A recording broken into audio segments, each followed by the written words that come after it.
Sanjaya is describing, using his telepathic eye, what is going on there. He has just told Dhritarashtra that Arjuna has dropped his weapons. He has sat down inside the chariot, and Krishna is asking him to fight. And he continues. Krishna says, Partha,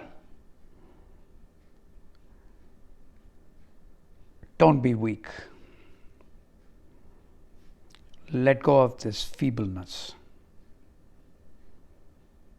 This is unbecoming of you. Arise and fight.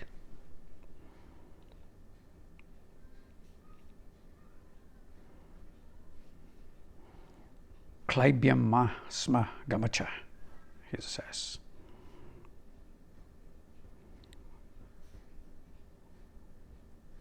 Arjuna says, Madhusudana, I'm looking at Bhishma and Dronacharya. They are like God to me. How can I kill them? They are worthy of worship. I shall not do that. I would rather beg to survive than kill them so I can get my land back. I will not do this. And he sits down again. I mean, he just doesn't budge. He doesn't want to get up. That's the scene now. Before I go further, I just want to go back a little bit and talk about the word that is used by Krishna here. The word is klaibyam. Klaibyam is interpreted by most scholars as something effeminate, meaning do not behave like something that is not a man.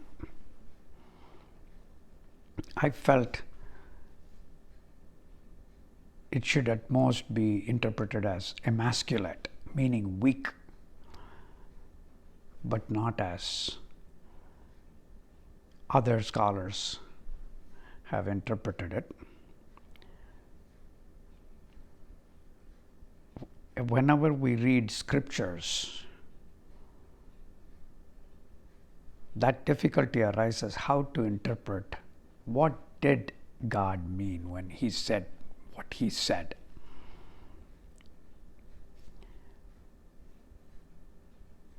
In the United States, they wrote the Constitution about 250 years ago.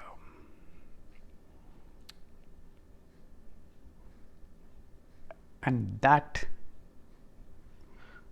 a couple of centuries old document constantly goes through scrutiny. What did our forefathers mean when they said this versus this? And they're all subject to new interpretation depending on the time that we live in. That's only for the document that's about 200 and odd years old. We are looking at something that's about 2,000 years old or more. We don't even know how old it is. The document that we are reading, Bhagavad Gita, the books that we read, the order in which we read, was recompiled in the 11th century or so. So we don't even know the original. Therefore, some freedom, not just freedom, some amount of adaptation is necessary to the current time, and that's my goal when I try to read it. I understand it as I can based on my upbringing and the surroundings that I live in now. In that sense, the word Clybium perhaps should be just interpreted as weak. With that caveat, I will end this episode and continue next.